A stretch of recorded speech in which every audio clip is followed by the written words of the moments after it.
On a day like thousands of others, Diana, Princess of Wales, came out of her palace to see and be seen. It was a ritual, a formula, an unchanging routine, and what made it so special was her sense of style and fashion, her warmth and kindness.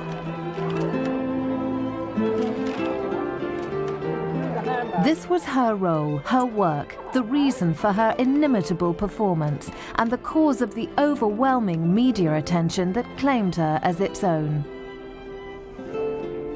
If ever she doubted the sense of it all, she found her answer in the happiness she gave the sick and afflicted.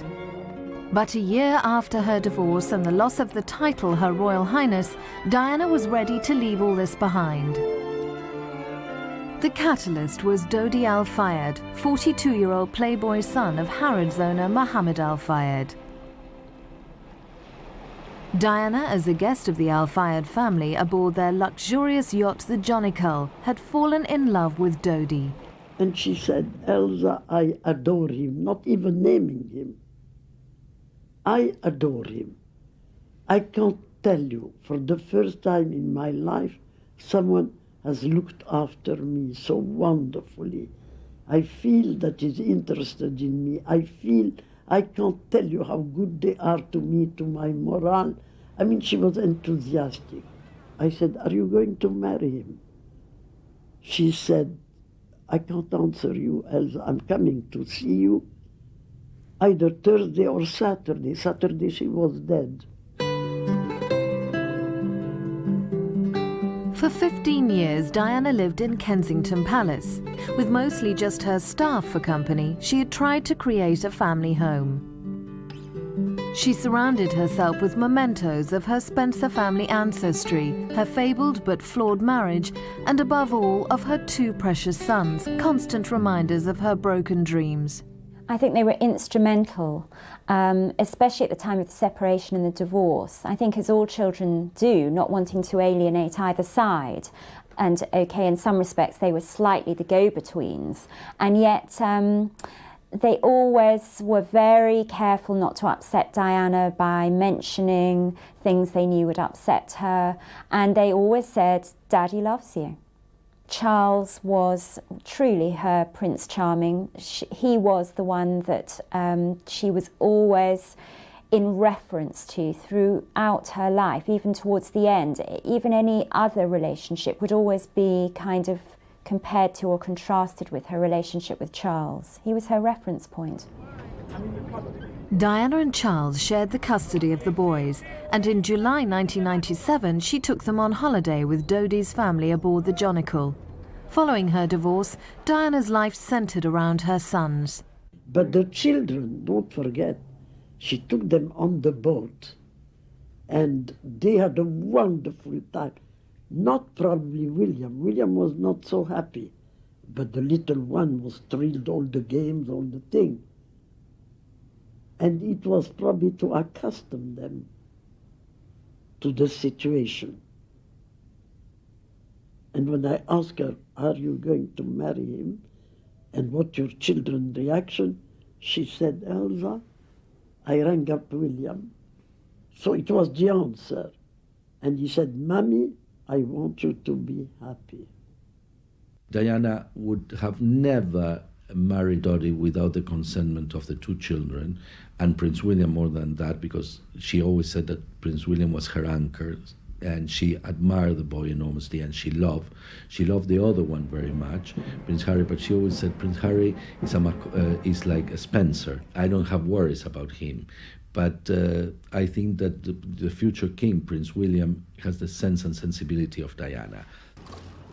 As heir to the throne, William and his brother Harry carry with them the traditions of the Royal House of Windsor. Diana knew that any stepfather would have a very delicate role to fill. She also recognised that her sons were very much part of the Windsor household. I'm sure she wouldn't have married somebody that they absolutely detested, but I think she would have done her best to sort of bridge any gaps. And she had already mentioned to me that she thought the Al Fayed family provided rather a nice context for William and Harry, that there was this sense of family and sense of warmth, and that Mohammed Al Fayed was quite fatherly towards them. In the early years of family life, Diana felt at home in the country. When her marriage broke up, she lost the country home Highgrove and the family life that had been her childhood ambition. Like their mother, William and Harry became products of a broken home. Diana compensated by taking a dominant role in her children's lives. She was concerned about the role of monarchy, about the paparazzi and how that might disturb her boys. And she was also very concerned that they weren't going to grow up spoiled or sort of too much within that tradition. And she used to love taking them to see, you know, the homeless and wear the jeans and just, you know, go down to brass tacks. I mean, she was terribly concerned that they should see that side of life. And she drummed into them the most amazing good manners, which she herself had absolutely impeccable, which is just such an asset and something I think she found rather lacking within the royal family. Following her unhappy experiences within the royal family, Diana shaped the boys in her own image and likeness. In the words of her brother, Earl Spencer, Diana wanted their souls to sing freely. She would really want them to lean on each other and to remember as well together the times they had with their mother. With her sons away at boarding school, Diana had to fill many long and lonely hours at Kensington Palace. Her friend was the telephone, and she really did have the hotline to all and sundry. Diana regularly invited friends to lunch, often greeting them herself in the forecourt. Security and protocol prevented people from just dropping in. Isolated by her position as a princess, people came by invitation only to dine at Kensington Palace. The food there, as I said, was both beautiful, delicious and incredibly healthy. I can remember one summer there was sort of like an orange sorbet with beautiful nasturtium flowers all around the outside of these crystal plates. She always had stunning flowers on the table, of course. And the food, lots of soufflés, cheese soufflés, spinach soufflés, chocolate soufflés, sometimes very naughty ones. But mainly, it was sort of elegant food that she liked. I remember also once asking her if she could choose a single item, if she sort of was locked away or sort of cast aside on a desert island, what would she take with her? And she said, oh, my juicer, she said immediately. And I thought, what a strange thing to say. And then she went into the whole business of, you know, look at this, you know, we can have 20 cucumbers blended down into this thing and it's fantastic for your skin. And her skin was absolutely terrific. So it obviously worked, but that's the thing she swore by.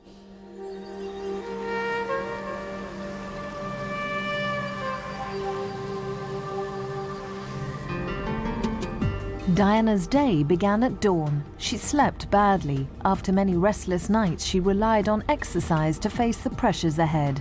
Before most people had arrived at work, Diana had already driven the short distance from Kensington Palace to Buckingham Palace to swim 20 lengths in the private pool there. Then it was on to the gym for a strenuous workout, often with a personal trainer. In a quest for maximum fitness, she experimented with many exercise techniques. Health was something which fascinated her all her life. She adored swimming. She was a real fish. And she said that really relaxed her. She was an absolute fiend for the gym, but she said that gave her energy. To begin with, also, she played a lot of tennis, which she said got rid of her anger when she was feeling very frustrated. So she recognised that exercise was terribly important for sort of releasing her feelings in a way. Those feelings arose from the broken promises and the betrayal of her youth. At 19, as Lady Diana Spencer, she had no idea of the way ahead. Marriage to Prince Charles was the culmination of her teenage dreams. She was to be the Princess of Wales and future Queen of England. Well, the day after the princess's engagement was announced, her mother, Mrs. Shankier, brought her into our shop, and there was a great deal of excitement, and her mother wanted to help her choose her trousseau. So we showed her our new spring collection, which she was very excited about, and she asked us to also design for her some very specific things. And the first outfit she chose from us was in fact a navy blue sailor suit, which then appeared on the official first picture together with the Queen and Prince Charles. She had been previously photographed just with Prince Charles on his own, announcing the engagement, but this was the first official picture with the Queen. There was a tremendous change in the way the princess dressed over the years. Initially, when she first became known to the general public, she hadn't learnt what photographed well, how things reacted sitting in a car, standing, windy days. All those things have to be taken into consideration when you make clothes for a member of the royal family. She was quick to learn. She made a lot of mistakes in the beginning, but she grew up fast. Once she learnt the basic rules of royal dressing, she made them her own, and she learnt to use the styles that were current in fashion in absolutely the right way. From the start, Diana's face became instantly recognizable. Her youthful good looks were seized upon by the professionals for magazines and souvenirs. The photographers and makeup artists recognized her potential as a great beauty. Well, the first thing that struck me was the colour of her eyes. They were such a beautiful blue, so clear.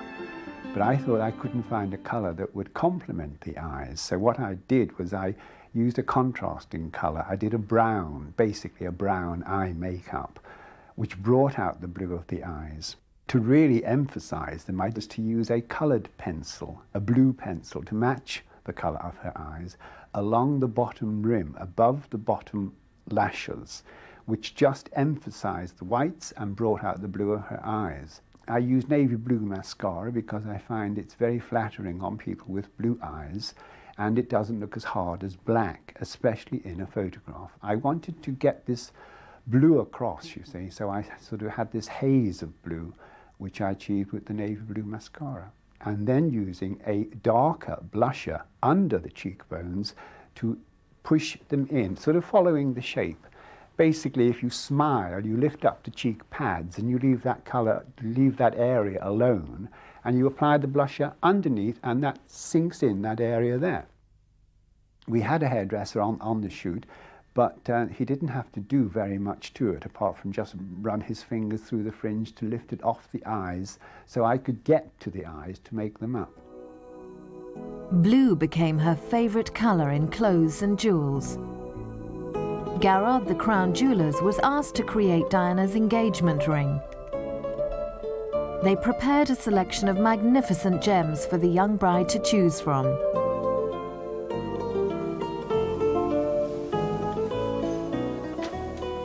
In Garrard's workshops, skilled craftsmen used their expertise to make the most famous engagement ring in the world. I think it was a very romantic gesture for Charles and Diana to choose that huge sapphire and diamond cluster, which of course suited her fantastically well because of her wonderful blue eyes, and the size, I think, was just right. It was also a very traditional ring. I mean, the sapphire and diamond cluster is the most popular combination, or it was the most popular combination at the time in the 80s. And it helped her make her mark as a princess, as a very bejeweled and beautiful princess.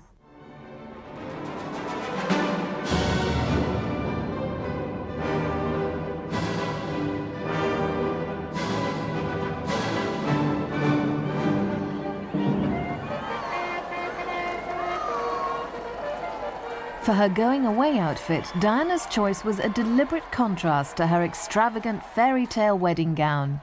One of the things she particularly wanted to have was an outfit that actually had a straight skirt. She felt that was very grown up, very sophisticated. She was very specific about the colour.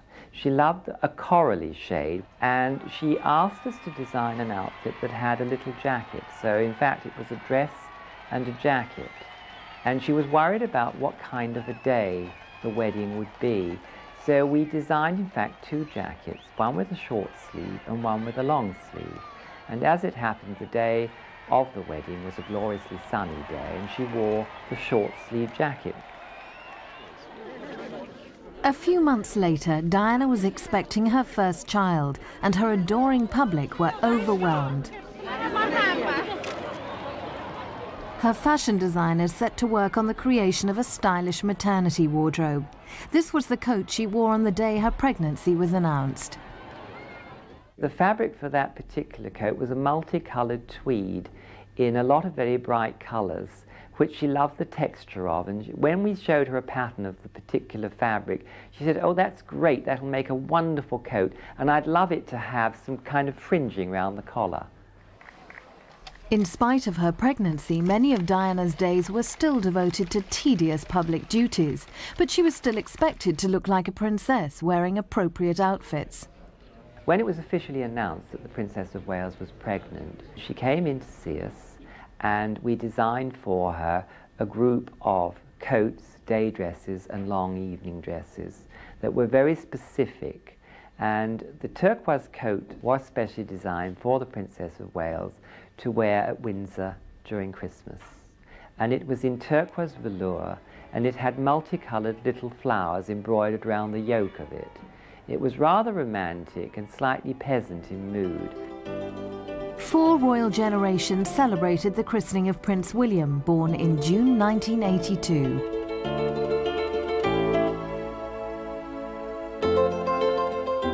Princess of Wales asked us to design an outfit for the christening of Prince William.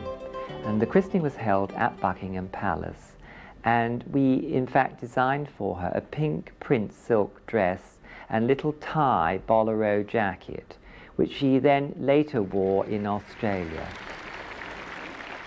Diana's first major tour in 1983 lasted 6 weeks. She said she was a different person by the end of it. She began to feel more liberated from the stuffiness of British royal court. 2 years later, on her second Australian tour, Diana experimented with royal heirlooms. Queen Mary's emeralds were a wedding gift from the Queen, and Diana added her own sense of style with an exotic twist. Again, Diana was very inventive, very original in the way she used these beautiful emeralds, historic stones, and she had great courage. She wasn't in awe of them, and she took the Cambridge emeralds and turned them into, again, a choker, quite a fairly narrow choker, which she also wore again as a bandeau, very 20s style. It was a very young and exciting look, and she wore the bandeau round her head during the tour of Australia when she took to the floor, swept off by Prince Charles. And again, it's a very memorable image of the young Princess of Wales.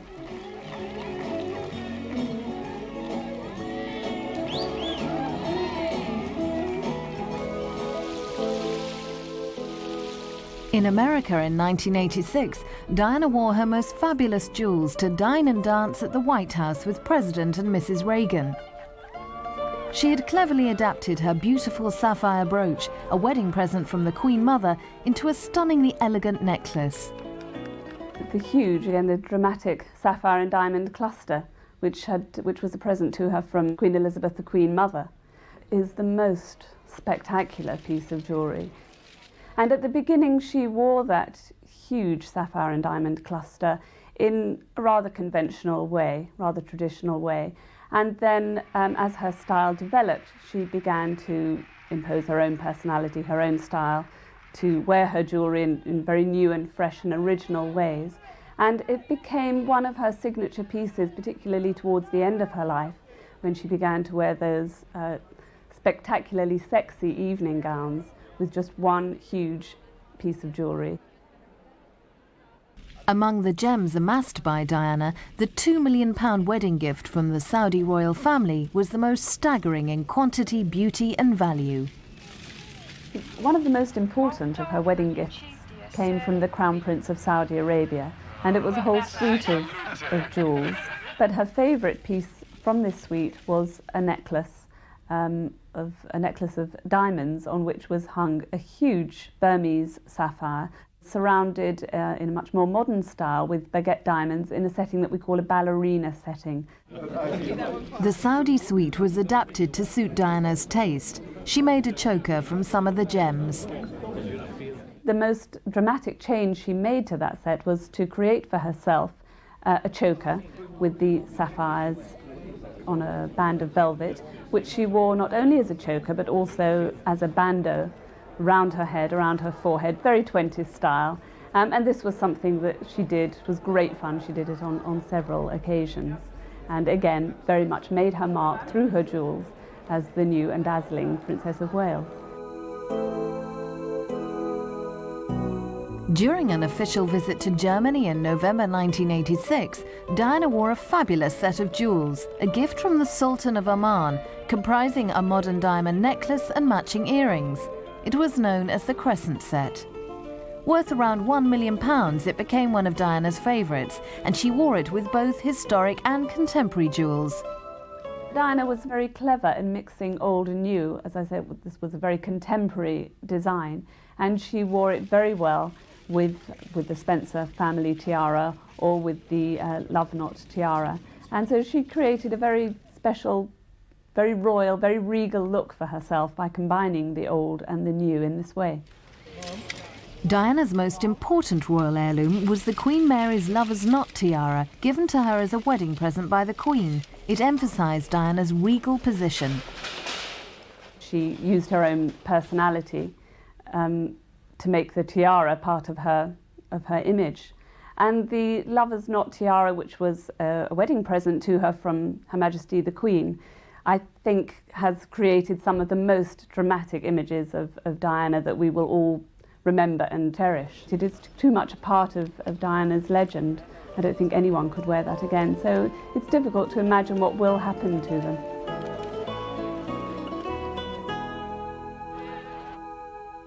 She loved to surprise, so she loved that element of wearing something that took all the press and the media by surprise. And she loved clothes that looked sexy on her. I think she was able to wear very stylish things when the occasion was right. And I think that young people probably, in each different age of the princess, related very much to the certain things that she did. She loved to wear things like patterned stockings and saucy sweaters that had funny motifs on. And of course, the royals do have two very specific wardrobes. They are functional clothes that are seen by the public, and then they have a private wardrobe. And in her so-called private life, which wasn't very private as far as the media was concerned, she enjoyed wearing very casual, fun fashion clothes that made up the wardrobe of any young girl of her generation. In her off-duty moments, Diana enjoyed the early days of motherhood.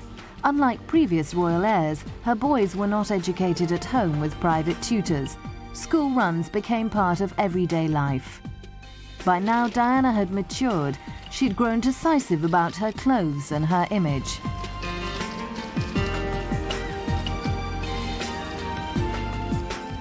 She liked to put the dress on, look at herself in it, and that was it. She never fiddled, she never changed things. She left it entirely up to you. She was very professional in the fact that she would listen to what you said and go along with it. She could wear almost any colour, and the spectrum was enormous. She looked very good in pastel colours, and she could wear strong colours extremely well. For Sandringham at Christmas, the princess wore a coat dress in purple tweed with a white and purple striped collar. Princess loved blue, but she loved red, and in fact she loved colour. And she had a very wide spectrum of colours that suited her, which not a lot of women do have, because she had fair hair, but skin that really reflected most colours. She looked wonderful in colour. Diana was very interested in colours, and she went through a long period where she felt only comfortable wearing black. And she would say to me, I just can't really wear any other colour at the moment.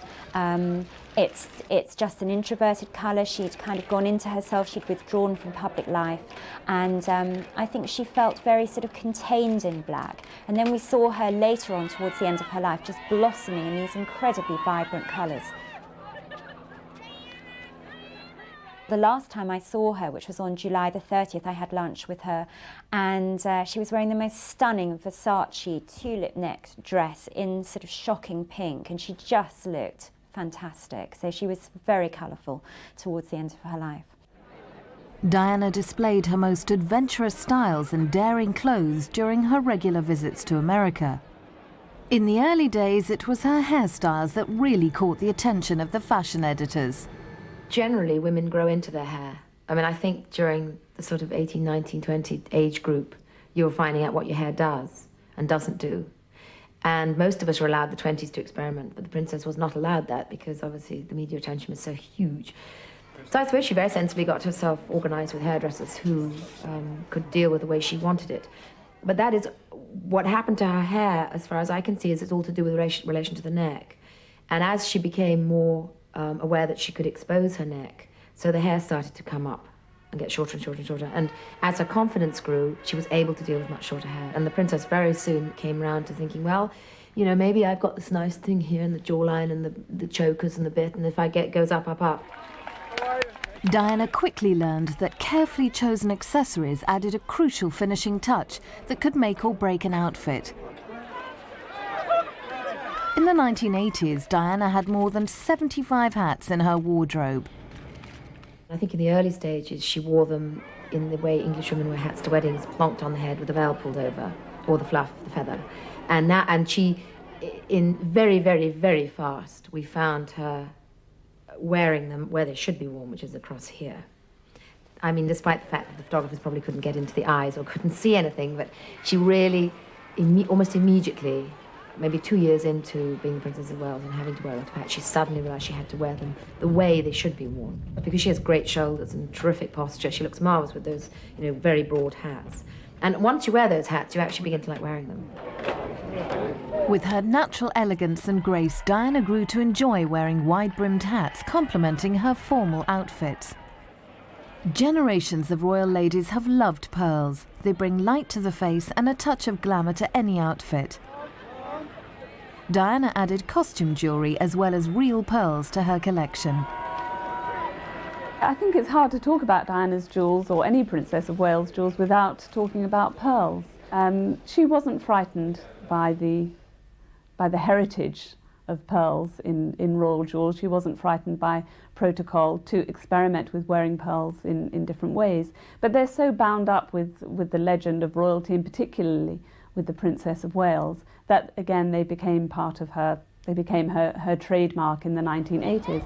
And there's one memorable occasion when, again, Diana, using her famous wit and her great sense of humour, which we know about, she wore a long rope of beautiful, sumptuous pearls, just knotted very casually down the back of a dress with a V. Diana looked to an earlier Princess of Wales for inspiration, Princess Alexandra, wife of King Edward VII. She was paying a very pretty compliment to the former Princess of Wales, to Princess Alexandra, who had actually been a fashion leader in much the same way as Diana was to become. Alexandra had made the choker very much her own, and I think it was very witty and very charming of Diana to choose the Edwardian choker, or Queen Alexandra's choker, and again it was a phenomenal success. I mean, it launched 1 million chokers and everyone started wearing Edwardian chokers, and that was really the start of her huge fashion and jewellery influence.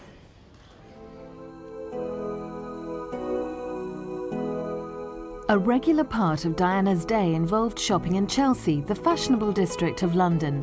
One of her favourite stores, Butler & Wilson, sells costume jewellery.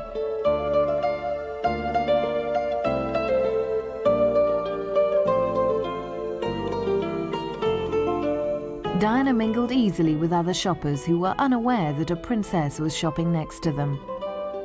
She was all so relaxed and funny, and they would all burst out laughing when they realised who it was, and she just was so great about it and would tell them what she thought about it. She was always very easy with the staff, always had a great sense of humour, and enjoyed shopping. So we've seen a lot of very famous people, and they're always a foot smaller, or they're not as beautiful as what you imagine. With her, she was the reverse. She was a foot taller than what you imagined. She actually glowed, so she had wonderful piercing blue eyes, and she was extraordinary. So whenever she was wearing anything, it always enhanced it. On one occasion, Diana bought a fashionable jewelled snake to wear at a pop concert. She went for very classic things, but then she would try something like the snake. She would wear things that were quite adventurous, but she always bought very classic things too that you would see her wearing all the time. She bought a little pair of earrings that were French glass earrings, black French glass earrings. She wore them all the time. They were £5. So it wasn't intrinsic things, it was because it went, she wore things because it actually fitted with what she was wearing. Another famous pair of earrings that she wore all the time were silver gold earrings, just a plain gold. So she accessorized herself. She would try things from the very simple to the very exciting things. A big star necklace or a wonderful star pinned on the back of her hair. Costume jewellery was easy to wear, but formal occasions often demanded a tiara, which presented its own problems. It's a long time to put on a tiara. You need a lot of help with it. It's heavy. You have to have your hair done. Diana complained that it gave her a headache and a neck ache. And I think at times when she had to prepare for her evenings out very early in the day, she said that she had to wear it all through nursery tea with her boys, which must have been a little bit uncomfortable.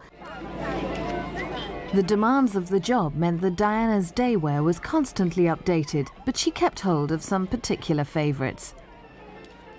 Princess of Wales asked us to design a printed silk dress. She said, I want one that children will relate to. They love bright colours.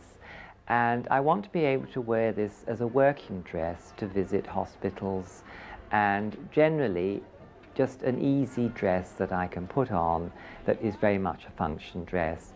And she seemed to like this particular dress because she wore it on many, many occasions over quite a few years. And the press, of course, picked this up and did make a lot of comments about it.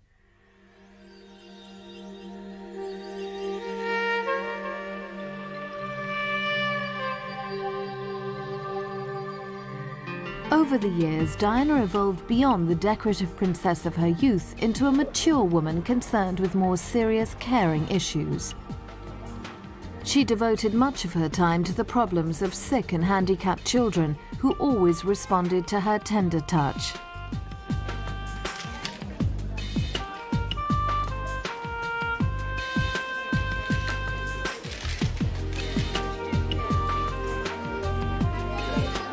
No other member of the royal family had Diana's special empathy with children.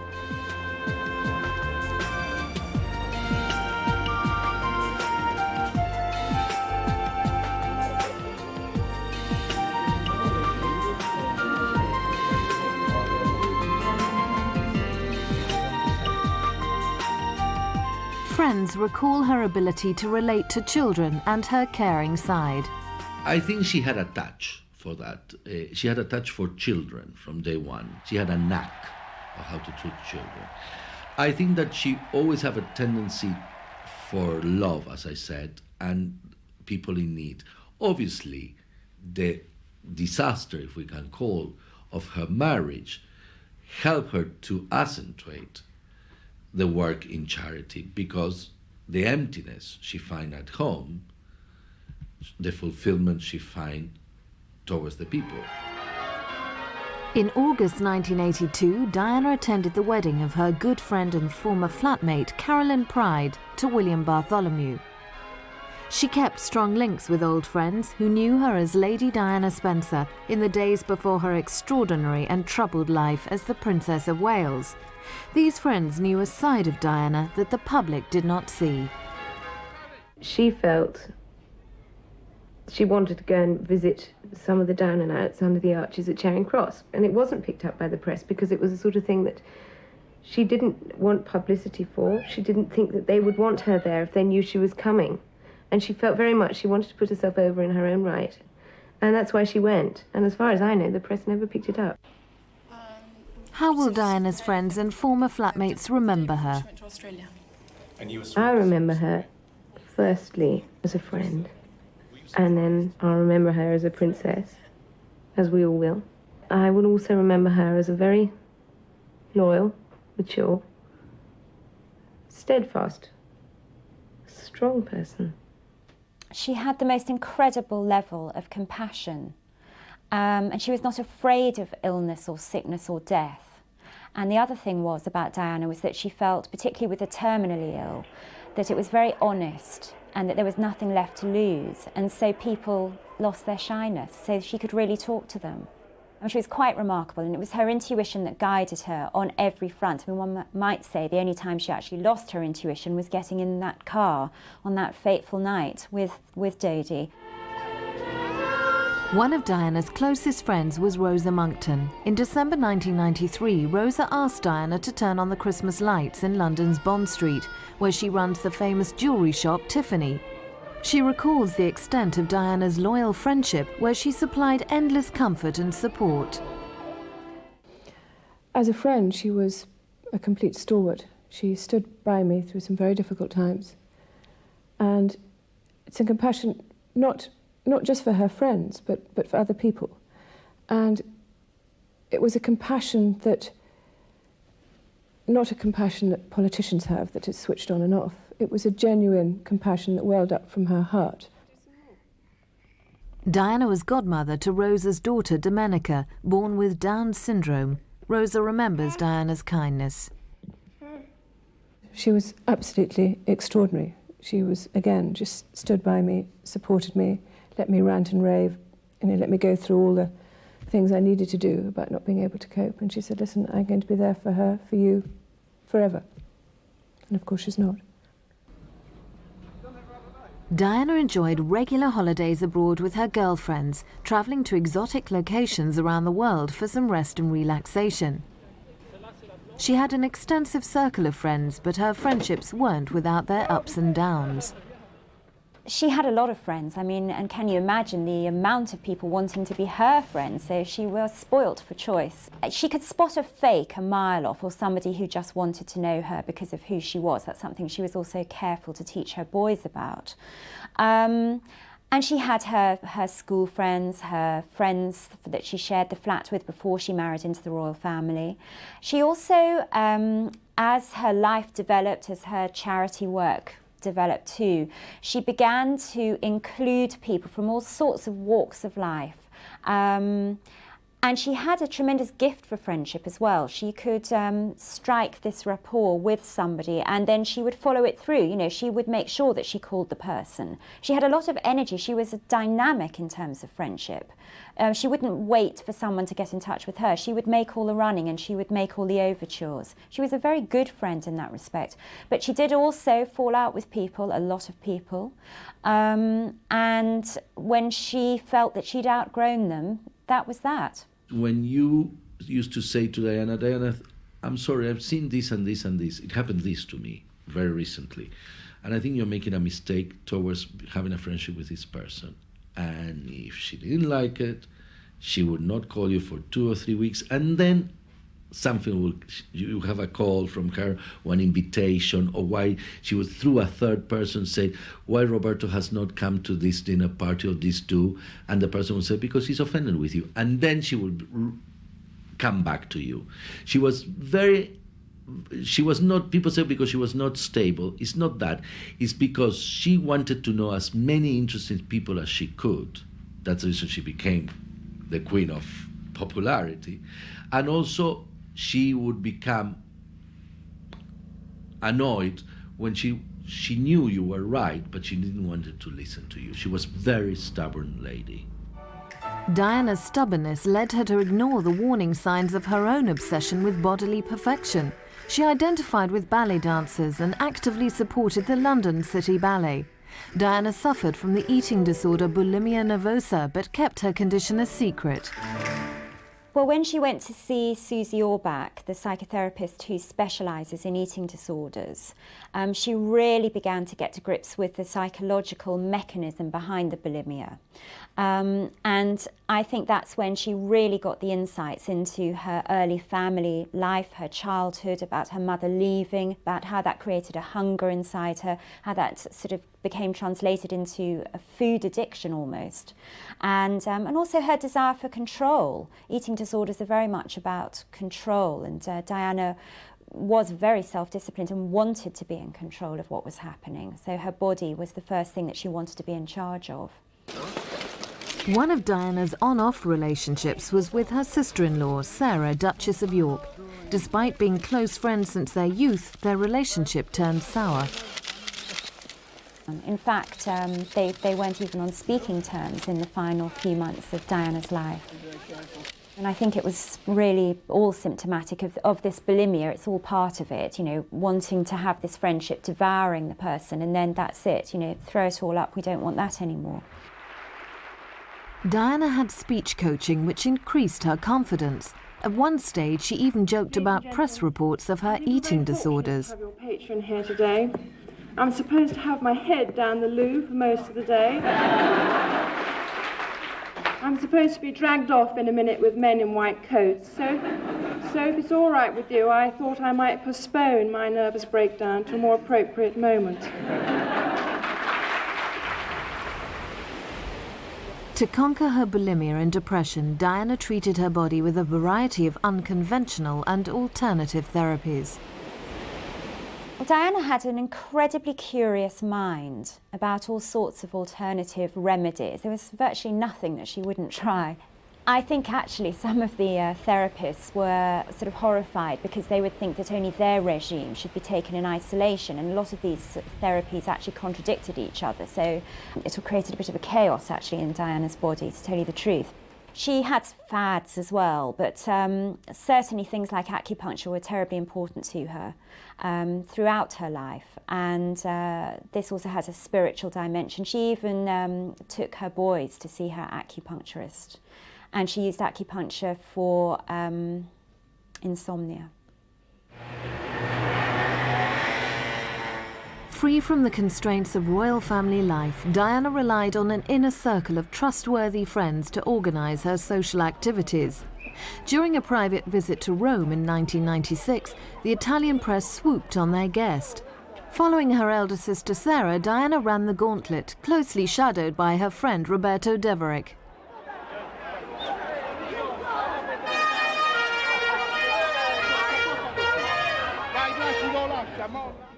Frenzied scenes abroad were sometimes part of these visits. Somehow Diana kept her dignity and remained unruffled.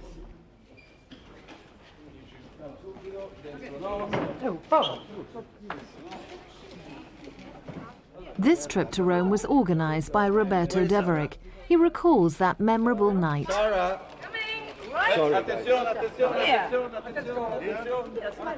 Last year in July, funny enough, almost a year before she died, and we went on a trip to a big gala at the Palacio Farnese at the French Embassy in Rome, and it was a very extraordinary lavish party. She was overwhelmed with the lavishness of the whole thing, and in the way out, she said, let's go and say hello. And I said, Diana, these are the people who cook for you. And she said, well, tell them that it was a delicious dinner. Pity they didn't give me more pasta. And she gave the hands to each of them and held the hands and said, I love Italian food. Now, she didn't need to do that. There were no cameras there. There were no paparazzis. She did it from the heart. She made everybody wait 5 minutes. But can you imagine for those two women, she made their life. And that was the touch. Diana was always welcome in America, where her hosts valued her presence to help raise funds for their pet charities.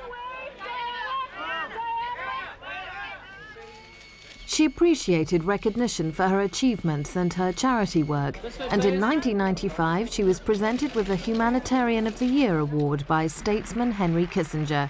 She was tremendously fond of people like Kissinger, adored sitting next to him at dinner. They got on like a house on fire. You see, this is the thing that Diana appreciated.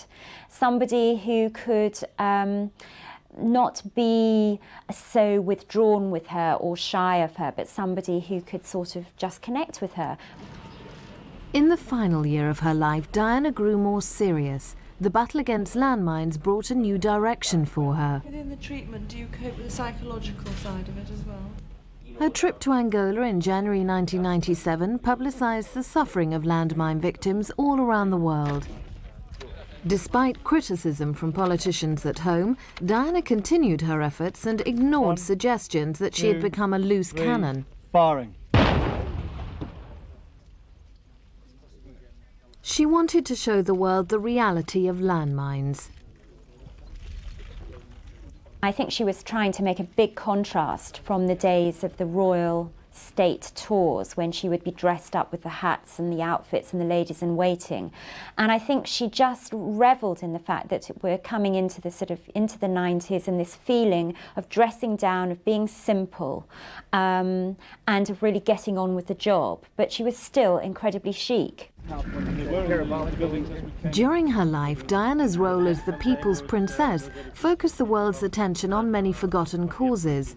Committed to her landmine mission, she had become a serene, confident woman ready for the next stage of her life. It was at a polo match in July 1988 that Diana's life was destined to change forever. She was invited to present the prizes by the event sponsor, Mohammed Al Fayed. On this occasion, she was introduced to his son Dodi. 9 years later, they fell in love. In the romantic atmosphere of the south of France, they enjoyed a brief summer of love. On the yacht, the Jonicle, Diana planned a new life. I think Dodi Fayed was the premier example of a person like Diana would have. You seek for love, you seek for recognition. The more you knock the doors, the worse it became. And I think Dodi Fayed has been the fireworks into a gloomy period of Diana. Diana had finally found the love she had sought since childhood. Her last evening with Dodi was spent at the Ritz Hotel in Paris. I knew that he was so much in love with Diana that at the hotel that same night before they died, he met a cousin of his called Hassini. And that man told a friend of mine, he told him, "What are you doing with Princess Diana?" I said, "No, I'm very serious." He said, "Are you?" He said, "I'm marrying her on the 24th of October. Their lives ended in tragedy. For Diana, the bright day was done. She leaves behind a lifetime of memories.